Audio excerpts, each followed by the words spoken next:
Il y a deux aspects essentiels dans l'Église, le corps du Christ. Le premier de ces aspects est l'autorité, et le second est la soumission. Ce sont les deux choses qui, en tant que principe, gouvernent spécialement l'Église.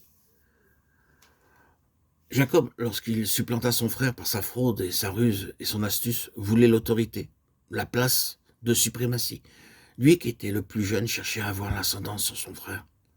Or, c'est ce que Dieu avait décidé. Jacob n'aurait pas eu besoin d'avoir recours à la ruse ou à la fraude. Dieu aurait veillé à cela si Jacob s'était confié à lui. Cependant, c'est le désir qui était dans son cœur, d'avoir l'autorité et la prééminence.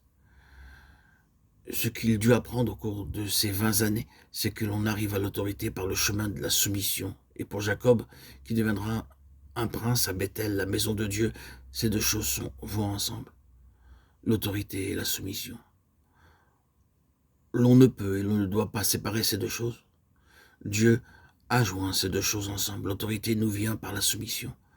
La soumission conduit à l'autorité. Je crois d'ailleurs que Dieu a choisi quelque chose de très beau pour nous montrer cela. Dieu l'a institué, nous dit Paul dans sa grande lettre sur l'Église. Les Éphésiens, dès le commencement, dans le jardin, il les créa mâle et femelle. Genèse 1, 27, époux et épouse, l'homme et la femme. N'avons-nous jamais reconnu que cela est avant tout un principe de l'Église? Si nous faisons remonter cela au ciel, à la pensée et au cœur de Dieu, nous trouverons qu'il a en vue l'Église, Christ et l'Église, ses membres, le fiancé et la fiancée, l'époux et l'épouse. La relation, cette relation humaine du mari et de la femme, est donc, dans la pensée de Dieu, liée à quelque chose d'infiniment plus grand que ce qui serait simplement personnel, individuel, parmi les hommes sur terre.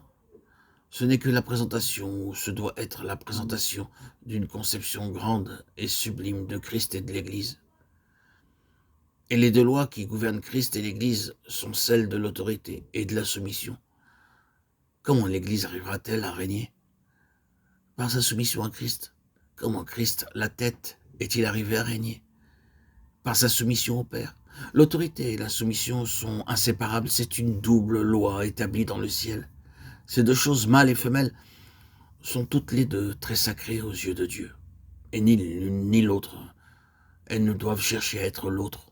Si elles le font, elles renversent l'ordre divin et céleste. Elles existent pour représenter quelque chose de très saint, quelque chose de très sacré. Si nous le considérons plus intimement, nous verrons que ces deux traits se retrouvent dans la personne de Christ lui-même. Oui, combien nous devons à la soumission de Christ au Père. Que lui devons-nous? C'est à elle que d'un côté nous devons toute la révélation de Dieu en lui. C'est par sa soumission au Père que la révélation de Dieu s'est manifestée en lui. Le Fils ne peut rien faire de lui-même, il ne fait que ce qu'il voit faire au Père. Car tout ce que le Père fait, le Fils aussi le fait pareillement. Jean 5, 19. Sa soumission au Père signifiait qu'il voyait ce que faisait le Père et faisait les œuvres du Père. Dans les œuvres de Christ, nous voyons les œuvres de Dieu, nous voyons ce qu'est Dieu, nous voyons l'intention de Dieu, la pensée de Dieu, le désir de Dieu. C'est à sa soumission que nous devons la révélation de l'amour divin. La volonté du Père, c'était qu'il donne sa vie. Et le don de sa vie fut une expression du cœur du Père pour nous. Il donne sa vie pour nos péchés afin de nous racheter pour Dieu. Tout l'amour de Dieu nous a été manifesté par la soumission du Seigneur Jésus. Souvenons-nous de cela.